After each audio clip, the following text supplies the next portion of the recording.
कि कंपटीशन को कैसे बीट करें। आप भी डिजिटल मार्केटिंग कर रहे हो, आपका फ्रेंड भी डिजिटल मार्केटिंग कर रहा है, दूसरा पर्सन भी डिजिटल मार्केटिंग कर रहा है, अभी इतने सारे लोग डिजिटल मार्केटिंग कर रहे हैं, मतलब क्या है, एक पर्सन दूसरे को कॉम्पिटिटर बन रहा है। तो ये चीज को कैसे कॉम्पीट करें, ये प्रॉब्लम था जो बहुत सारे लोगों ने मुझे भी पूछा था। तो यहाँ पे ब्लू ओशन स्ट्रेटेजी काम में आता है। ब्लू ओशन स्ट्रेटेजी जिससे हम बीट कर सकते, बीट नहीं करते, हम कोलोबरेट करते हैं। ब्लू ओशन स्ट्रेटेजी, कोई पर्सन यहाँ पे जिसको बताए what is a blue ocean strategy, किसी को पता है? जस्ट टाइप यस, नहीं पता है जस्ट टाइप नो, एक बार जल्दी फटाफट यस या नो टाइप कर दीजिए। ओके ओके ओके, ठीक है, चलो मैं आपको बताता हूँ। ब्लू ओशियन स्ट्रेटजी मतलब कि दो चीज होता है, एक जैसे रेड ओशियन, एक blue ocean. Red and blue.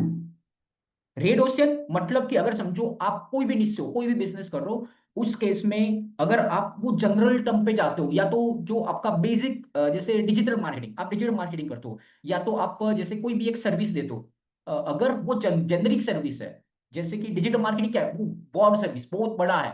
Digital marketing मतलब बहुत बड़ा है, बट क्या डिजिटल मार्केटिंग, किसका डिजिटल मार्केटिंग, किस पर्सन को हेल्प कर रहे हो, राइट? तो सिर्फ डिजिटल मार्केटिंग कर रहे हैं, सिर्फ ऐड कर रहे हैं, जैसे बहुत सारे लोग आता है कि ऐड चलाता है, जैसे यहाँ पे एक एग्जांपल के लिए डिजिटल मार्केटिंग, एग्जाम के लिए जैसे फेसबुक ऐड, जैसे एफबी एड्स, ठीक है, ऐसे गूगल एड्स, ठीक है, ऐसे और भी जैसे होते हैं, जैसे अलग अलग जो बिजनेस आप करते हो, जो भी आप सिखाते हो, जैसे सेल्स सेल्स सिखाते हो आप, कोई लीड जनरेशन सिखाते हो आप, ठीक है, तो ये सारी चीज क्या है, ये सारी चीज है, वो है रेड ओशियन। रेड ओशियन मतलब कि यहाँ पे आपके कॉम्पिटिटर बहुत सारे बनने वाले हैं। आप डिजिटल मार्केटिंग सिखा रहे हो, आपके बहुत सारे कॉम्पिटिटर है, राइट? फेसबुक एड सिखा रहे हो, बहुत सारे लोग सिखा रहे हैं फेसबुक एड। गूगल एड सिखा रहे हो, बहुत सारे लोग सिखा रहे हैं, जिसमें आपकी कोई स्पेशलिस्ट कोई नहीं है, आपका आप अपने आप को कोई पे जस्ट पोजीशन नहीं कर सकते। जब आप ये नॉर्मल चीज पे जाते हो, अपने आप को पोजीशन नहीं कर पाते हो, आप एज ए एक्सपर्ट काउंट नहीं होते हो, क्योंकि आप वो भीड़ में एक जगह पे खो जाते हो। तो यहाँ पे रेड ओशियन कभी काम में नहीं आता है, यहाँ पे होते हैं blue ocean. Blue ocean strategy क्या होता है, यहाँ पे जैसे डिजिटल मार्केटिंग, आप डिजिटल मार्केटिंग कर रहे हो, ओके, बट किसके लिए? डिजिटल मार्केटिंग फॉर डॉक्टर, ठीक है, डिजिटल मार्केटिंग डॉक्टर के लिए कर रहे हो आप ऐसा कर सकते हो कि डिजिटल मार्केटिंग फॉर डॉक्टर, हम डॉक्टर के लिए डिजिटल मार्केटिंग करते हैं, सिर्फ डॉक्टर। हमारा स्पेशलिटी है कि हम डॉक्टर को डिजिटल मार्केटिंग की सर्विस प्रोवाइड करते हैं। हमारा स्पेशलिटी है कि हम जस्ट जैसे कि कोई एग्जांपल, कोई और पर्सन है, जैसे कोचिज को ही डिजिटल मार्केटिंग करवाते हैं, कोचिज के लिए करते हैं। या ये चीज क्या हो गया, एक तरीके से आपका एक स्पेसिफिक ब्लू ओशियन बन गया, जिसमें आपके पास कंपटीशन बहुत कम है। डिजिटल मार्केटिंग पे हजारों कॉम्पिटिटर है, but digital marketing for a doctor, ये एक एग्जांपल मैंने आपको दिया। ऐसे आप जो चीज कर रहे हो उसमें आपको ढूंढना है कि ब्लू ओशन क्या है, जहां पे कंपटीशन नहीं है, आप दूसरे से अलग काउंट होगे।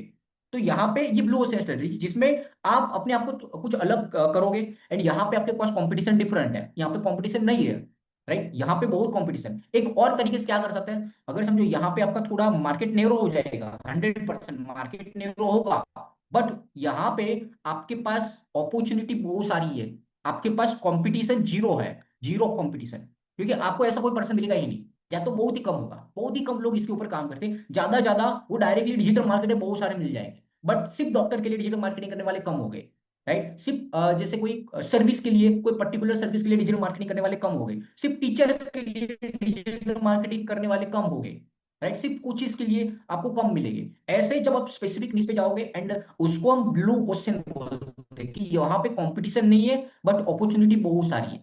एक वो चीज है। सेकंड, ब्लू ओशन में क्या होता है कि जैसे कि एग्जांपल के लिए जैसे मैं आपको बताऊं, जैसे धना जी, वो धना जी जब ज्वाइन किया था उस टाइम पे उनका भी यही प्रॉब्लम था, जैसे यहाँ पे ज्वाइन किया है, राइट? तो वो भी डिजिटल मार्केटिंग कर रहे थे, करना चाहते थे, वो हिंदी में आना चाहते थे, बट उनकी एक्सपर्टाइज के हिसाब से वो जो कर रहे थे उसके हिसाब से मैंने बताया मराठी में जाओ। मराठी क्या हो गया, एक ब्लू ओशियन हो गया, ये एक ब्लू ओशियन, क्योंकि वहां पे कंपटीशन कम है। डिजिटल मार्केटिंग हिंदी में आएगी, यहाँ पे इतने सारे लोग हैं, इंग्लिश में जाएंगे इतने सारे लोग हैं, बट जब आप अपने बिजनेस को स्टार्ट कर रहे हो, उस टाइम पे आपके लिए ब्लू ओशन क्या है? ब्लू ओशन आपकी नेटिव लैंग्वेज पे आप जाओगे, कोई भी सर्विस दे रहे हो, इनिशियली स्टार्ट कर रहे हो, आपको अपने नेटिव लैंग्वेज से स्टार्ट करना है। उस पे आपका एड को सबसे पहले बेनिफिट क्या होगा, नंबर वन, आपका एड कॉस्ट। एड का कॉस्ट है वो सबसे ज्यादा कम आएगा, सबसे ज्यादा कम आपका एड कॉस्ट आएगा, क्यों? क्योंकि यहाँ पे कंपटीशन है ही नहीं। सेकंड, आपके पास कन्वर्जन सबसे ज्यादा आएगा, क्यों? क्योंकि वहां पे आप डायरेक्टली, आप जो पर्सन आपसे जिससे बात कर रहे हो वो सेम लैंग्वेज में बात कर रहे हो, तो वहां पे आप रिलेट कर पाओगे, राइट? तो यहाँ पे आपके पास कंपटीशन भी कम मिलता है, प्लस यहाँ पे आपके पास अपॉर्चुनिटी भी ज्यादा है कि आप ज्यादा से ज्यादा ऑडियंस को सर्व कर सकते हो, जिसमें कंपटीशन नहीं है एंड आप सर्व करोगे। तो दो चीजें, एक आपको माइक्रोनिश पे जाना है, माइक्रोनिश जिसको माइक्रोनिश बोलते हैं, ठीक, इसको माइक्रोनिश बोलते हैं। एंड आपको नेटिव लैंग्वेज पे जाना है, आपकी जो नेटिव लैंग्वेज, उसमें देखो कंपटीशन ही नहीं है, लोग नहीं करते हैं, लोग सिर्फ हिंदी में इंग्लिश में जाते हैं।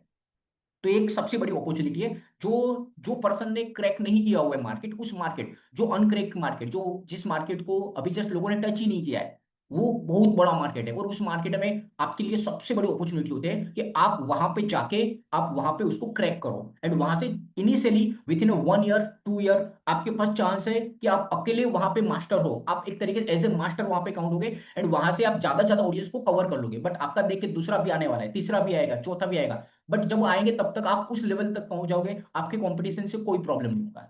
तो ये ब्लू ओशन स्ट्रेटेजी जो बहुत इंपॉर्टेंट है, जो आपको समझना है, एंड उसके बेस पे आपको काम करना है, ठीक है। अभी सबसे इंपॉर्टेंट ब्लू ओशन जो मैंने आपको बताया, जिससे जब आप स्टार्ट करते हो, क्योंकि ये प्रॉब्लम्स हर बार एवरी पर्सन जो नया आता है वो पर्सन पूछता है मुझे कि सर ऑलरेडी मेरे से ज्यादा एक्सपर्ट पर्सन है मार्केट में जो ये चीज कर रहा है, तो मैं अगर मैं कोई कोर्स सेल करूंगा, मैं प्रोग्राम सेल करूंगा, तो उस केस में मेरा कौन परचेज करने वाला है, क्योंकि लोग इतने सारे उनका ही करेंगे। बट ये जस्ट आपका मिथ है, ऐसा नहीं होता है, लोग आते हैं, करते हैं, सब कुछ होता है। बट अगर अनटेप मार्केट पे जाना है, तो उस केस में blue ocean is one of the best strategy, जिसके थ्रू आप अनटेप मार्केट में जाओगे एंड रिजल्ट आएगा। जैसे धना जी, वो सिंपल उनके एक एग्जांपल है, उन्होंने यही किया, मराठी में किया, मराठी में क्रैक किया, मराठी ऑडियंस को टारगेट किया, एंड बहुत अच्छे से कर रहे हैं, वहां पे बहुत अच्छे से सेल आ रहा है, सारी चीज हो रहा है। अगर हिंदी में किया होता शायद फंस जाता है, क्योंकि वहां पे कॉम्पिटिशन ज्यादा थी, राइट। तो ये चीज है ब्लू ओशियन स्ट्रेटेजी, जो आपको अपने बिजनेस में क्या चीज को ब्लू ओशियन में आप जब स्टार्ट करते हो इनिशियल लेवल पे, ये चीज आपको ट्राई करना है, एंड यहां से आपको स्टार्ट करना है। उसके बाद आपका 3 स्टेप, अभी ये चीज मैंने ऑलरेडी इसमें बताया।